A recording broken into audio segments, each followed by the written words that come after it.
So one common cause of a market failure is the existence of an externality. And so mostly we're concerned with negative externalities, and that means that there's some sort of cost to an economic action, usually some sort of productive economic action that is not accounted for in the private decision of how much to produce.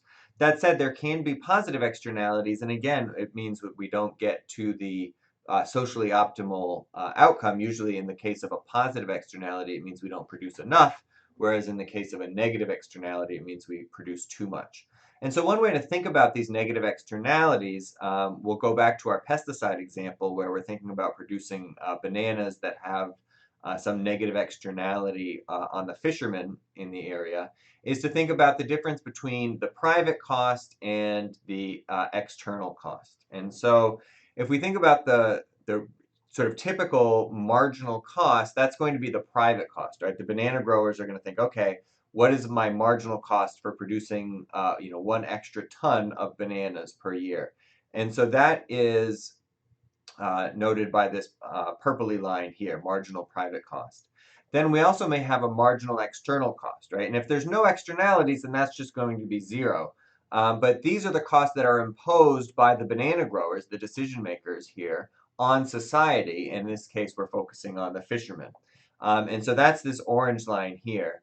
And then the marginal social cost, which is the full cost of society, is just the marginal private cost plus the marginal external cost, and that's the green line here.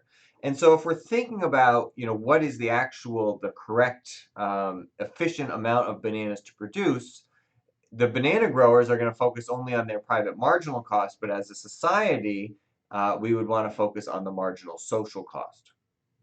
So the question then is, well, what's going to happen in terms of efficiency, right? And if the plantations produce at the point where marginal revenue or price, assuming they're price takers, is equal to the marginal private cost, that means we're going to have some level of inefficiency, right? And so that would be at point A. The Pareto efficient level would be to produce at where the marginal social cost is equal to price, which would be here at like 38,000-ish bananas. And because then the benefit, the actual revenue from the bananas is equal to the total marginal cost.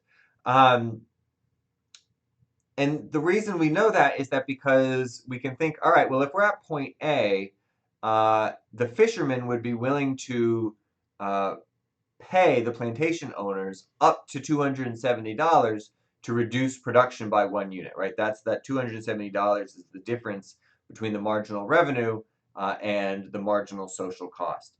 And here at what would be the Pareto efficient outcome, they wouldn't be willing to pay them anything to reduce it, right? They'd be like, okay, no, that's fine. We're happy with that place, even though there is some positive externality or negative externality, excuse me, at that point. So how are we going to get to that Pareto efficient outcome? And one option is bargaining, right? And so this is sort of the typical, more neoliberal economic solution, is that as long as we can assign property rights completely, then private bargaining between parties will get to that Pareto efficient allocation. And one of the interesting things is that it doesn't actually matter to whom you give the property rights. It doesn't matter whether you give the banana sellers, the banana plantation owners, the right to pollute into the water, or you give the fishermen the right to have clean water. As long as those property rights are clear, they should be able to come to that Pareto efficient outcome where marginal revenue from the bananas is equal to marginal social cost. One problem in actually getting to that equilibrium is transaction costs, right? And so if there's costs of acquiring information, if there's costs of enforcing the contract, or there's costs of collective action, either between the banana plantation owners or the fishermen, then that can be a real obstacle in getting to that efficient outcome. So let's think of an example. So in this pesticides example, if we're here at point A, there's a big potential social gain, right? This green triangle is the area for potential social gain. And the plantation owner's sort of minimum acceptable offer is going to be the loss in profits that they get. So they're going to have to be compensated at least by that loss of profits, assuming that they're the ones with the property rights. The fisherman's reservation option is going to be the most that they're willing to give is the sum of, actually there's green area, it says yellow, it should be green, and the blue triangle. And so what the actual compensation is going to depend on is going to be bargaining power, right? So if the plantation owners have more bargaining power, then they're going to end up getting paid more. If the fishermen have more bargaining power, then they're going to end up paying less. But we should be able to get to that Pareto efficient quantity as long as those property rights are defined completely, and as long as the transaction costs are not too high. So there are, in reality, there are lots of practical limits of bargaining. So there's the collective action, if maybe there are 10 banana plantation owners who can all get together, but there are 1,000 fishermen, right? And they have trouble all agreeing on the same thing. They have trouble with free riders.